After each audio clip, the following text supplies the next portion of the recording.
Before you decide this is just another motivational video, pause. Because what I'm about to say might make you uncomfortable. And that's exactly why you need to hear it. Right now, there are two versions of you existing at the same time. One of them is distracted, comfortable, waiting for the right moment. The other one is dangerous, disciplined, and fully aware that time is running out. By the end of this video, one of those versions will win. You did not click here by accident. Something inside you is restless. Something is tired of average conversations, average routines, average results. You feel it when you wake up. You feel it when you scroll. You feel it when you see someone else building the life you know you are capable of building. But here's the truth most people will never admit. You are closer to a breakthrough than you think, and also closer to wasting your potential than you realize. The next few minutes could shift your perspective permanently. Not because I'm going to give you cliches. Not because I'm going to shout empty motivation. But because we are going to confront the one thing that determines everything: who you decide to become after this video ends. If you stay until the end, you will not leave entertained. You will leave challenged. And if you are serious about changing your life, that challenge might be exactly what you've been avoiding. So don't skip, don't scroll. Because this message is not for everyone. It's for the version of you that is ready to wake up. Let's go deeper into something most people avoid because it feels heavy. Responsibility. Not the shallow version people post about. Not the Instagram quote version. I'm talking about radical responsibility. The kind where you look at your life, your bank account, your body, your habits, your results, and you say, "This is on me." That statement is uncomfortable. It removes the villain from your story. Most people secretly need a villain. The system, their parents, their country, their boss, the economy. Because if something else is responsible, then you are not required to change. But the moment you accept that your current position is largely a result of your decisions, including the decisions to hesitate, to delay, to avoid risk, something shifts internally. You stop being a passenger. Think about it logically. If your life is controlled by external forces, then you are powerless. If your life is controlled primarily by your responses, your skills, your effort, your strategy, then you have leverage, and leverage is everything. Responsibility is not about guilt, it's about control. When you blame, you give away control. When you take responsibility, you reclaim it. Psychologically, this is the difference between a fixed mindset and an adaptive one. A person who blames sees life as something that happens to them. A person who takes responsibility sees life as something they can influence, and influence compounds. Let's be clear, there are real obstacles in the world. Inequality exists. Bad luck exists. Unfair situations exist. But here's the hard truth. Complaining about reality has never once improved it. Engineering a response has.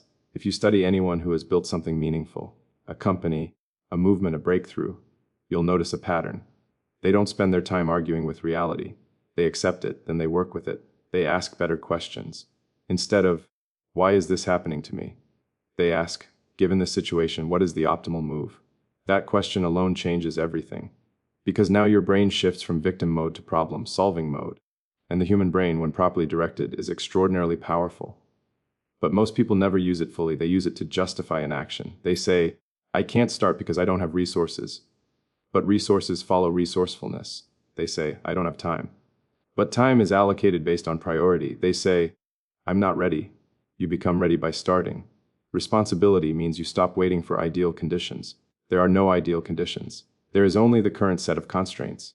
And constraints are not barriers, they are design parameters. If you think like an engineer, you stop complaining about the box you're in. You start redesigning the box. Now let's go deeper philosophically.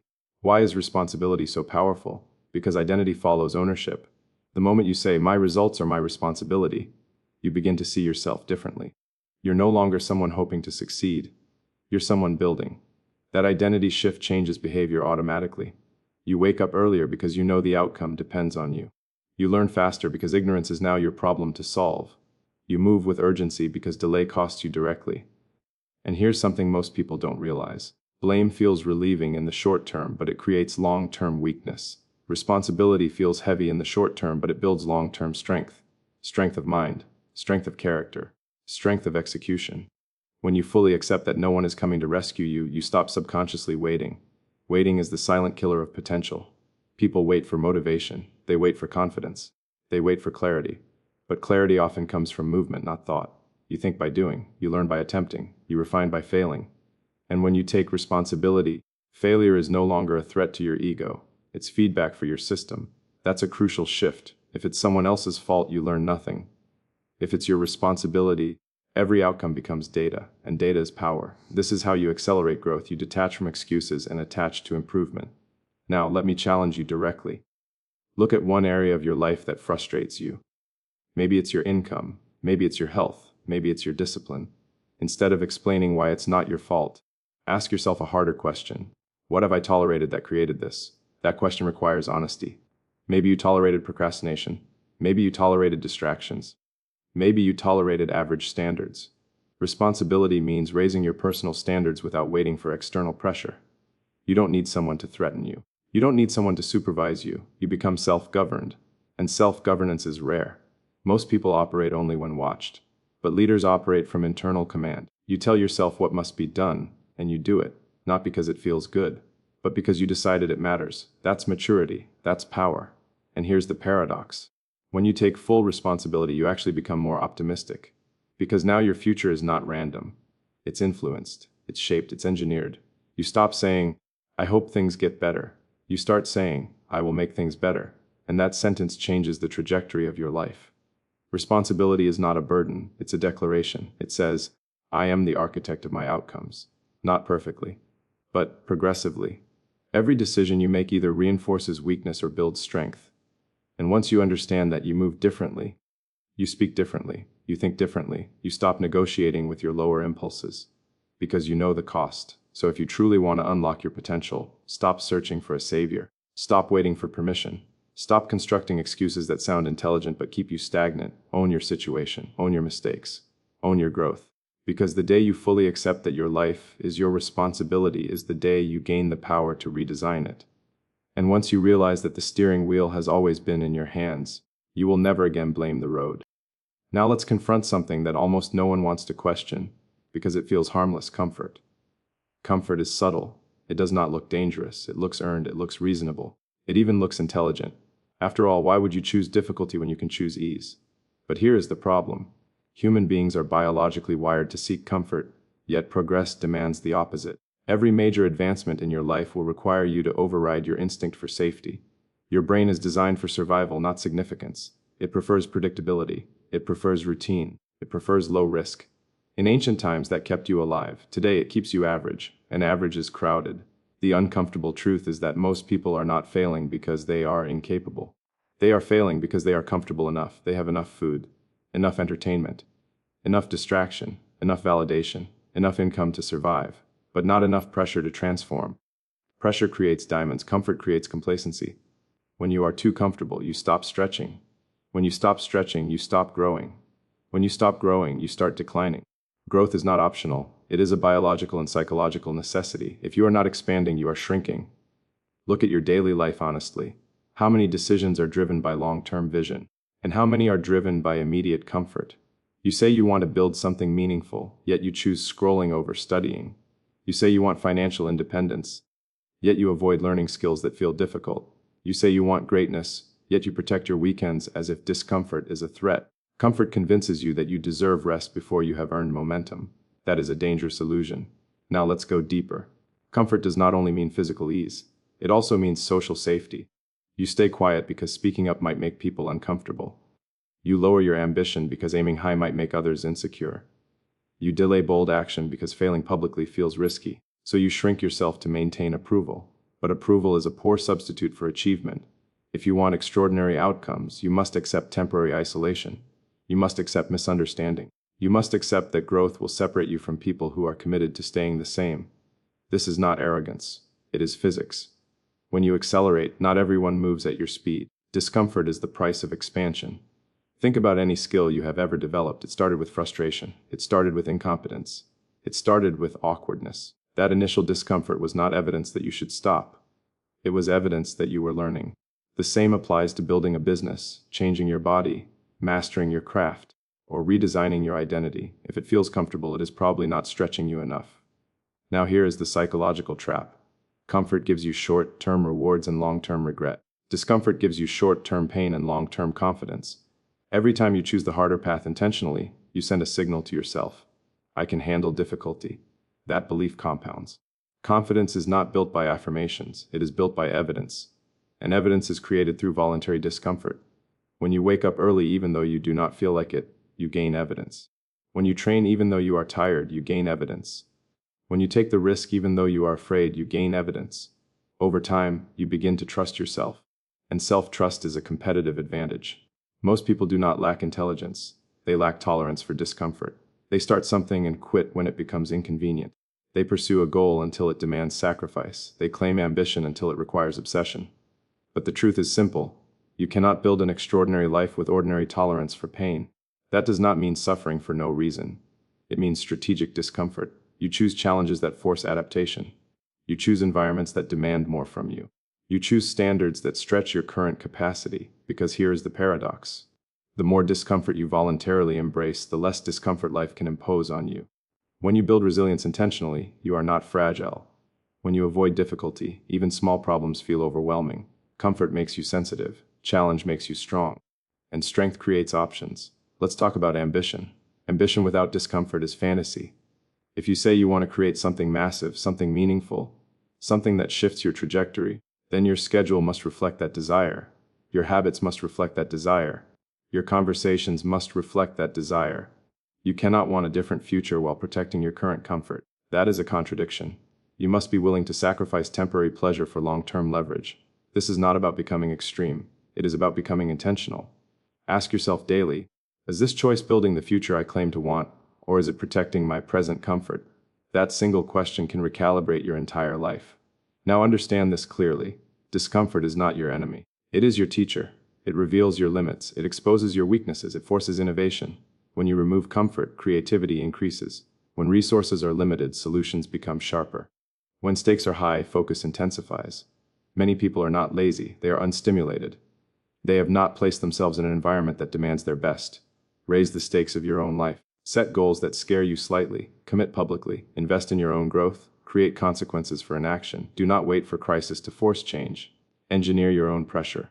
Because if you do not choose your challenges, life will choose them for you. And the challenges life chooses are rarely convenient. So embrace the friction. Embrace the uncertainty. Embrace the awkward phase of growth.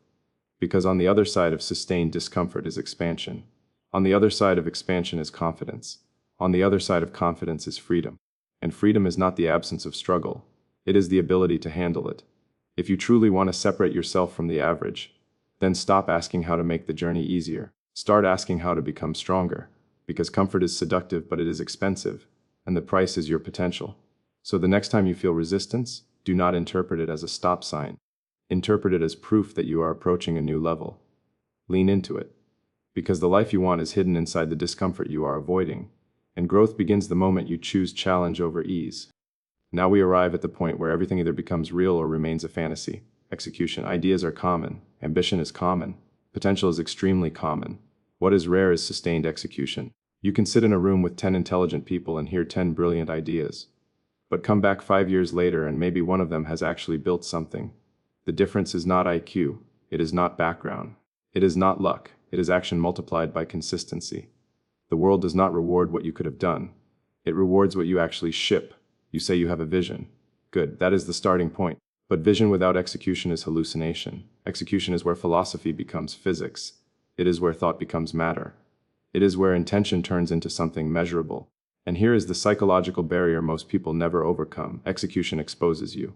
When you keep an idea in your head, it is perfect. It has no flaws, it has no critics, it has no resistance. The moment you act on it, reality pushes back. The product is not as good as you imagined. The audience does not respond immediately. The results are slower than expected. And that friction bruises the ego. So people retreat back into planning mode. Planning feels productive, but it is safe. It creates the illusion of progress without the vulnerability of action. But planning does not create momentum. Action does. You have to be willing to look incompetent at first. That is non-negotiable. Every meaningful project begins with a phase where you are not good enough. The first version will be flawed. The first attempt will be inefficient. The first launch will be imperfect. That is not a sign that you lack talent. It is a sign that you have started. Execution requires humility. It forces you to confront the gap between your imagination and your current ability. And that gap is not something to fear. It is something to close. The only way to close it is through repetition. You improve by iterating. You master by adjusting. Think like a builder, not a dreamer. A builder does not wait for perfect conditions. A builder starts with what is available and improves the structure step by step. This is where most people misunderstand motivation. They believe they need to feel ready before they begin. But readiness is often a byproduct of movement. Clarity emerges through action. Confidence emerges through evidence. Momentum emerges through repetition. If you wait to feel certain, you will wait indefinitely. Execution is uncomfortable because it eliminates excuses. When you do not start, you can always say, "I could have." When you start and fail, you have data. And data is powerful, but it is also honest. It tells you exactly where you stand. The marketplace does not care about your intentions. Reality does not reward your effort alone. It responds to results. That can feel harsh, but it is actually empowering. Because results are engineered, you can measure them, you can improve them, you can iterate toward them. Execution transforms ambition into a system, and systems scale. Let us talk about consistency. One intense week does not change your life. 1 month of obsession does not redefine your trajectory. Years do. The compounding effect of small daily actions is underestimated because it is invisible at first. The first 10 videos may not gain traction. The first year of training may not transform your body dramatically.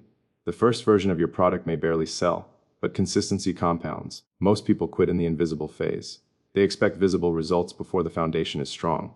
Execution requires patience. It requires a long-term orientation. It requires the ability to operate without immediate validation. This is where discipline becomes more valuable than motivation. Motivation fluctuates. Discipline sustains. You do the work because it aligns with your objective, not because you feel inspired that day. Execution is also about focus. You cannot build something extraordinary if your attention is fragmented. Every notification, every distraction, every unnecessary commitment dilutes your output. Depth creates quality. Quality creates impact. You need periods of isolation where you can think clearly and build intensely. The modern world rewards distraction, but meaningful execution demands concentration. You have to protect your cognitive bandwidth as if it were capital, because it is.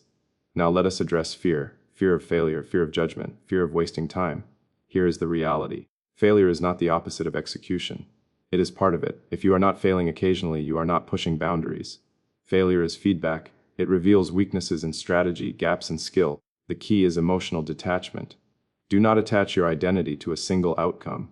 Attach your identity to the process of improvement. When something does not work, you adjust. You do not collapse. You do not generalize. You ask, what is the lesson? What can be optimized? This is how builders think. Emotionally reactive people stop. Analytical people refine. Execution is not about reckless movement. It is about intelligent iteration. Build, measure, improve, repeat. That cycle, sustained over time, creates momentum that appears extraordinary from the outside. But internally, it is simply disciplined repetition. And here is the deeper philosophical layer. Execution is self-respect in action. When you act on your ideas, you signal to yourself that your thoughts matter. When you follow through on commitments, you build integrity with yourself. Broken promises to yourself erode confidence. Kept promises strengthen it. Every time you say you will do something and you do it, you reinforce your identity as someone reliable. And reliability compounds into power. Eventually, people will look at you and call you driven, talented, even lucky. But what they will not see are the thousands of small executions that built the structure. The early mornings, the rejected drafts, the failed prototypes, the silent effort. Execution is rarely glamorous in real time. It is repetitive, it is sometimes boring, it is often difficult. But it is transformative. You do not need more ideas, you do not need more inspiration. You need to move. Choose one meaningful objective, break it into steps, execute daily, reduce friction, increase output. Track progress, stop negotiating with hesitation. Because the distance between where you are and where you want to be is not mysterious. It is built from actions not yet taken. So if you truly understand responsibility, and if you have accepted discomfort, then there is only one thing left to do. Execute relentlessly, because potential means nothing without proof. And proof is created by action.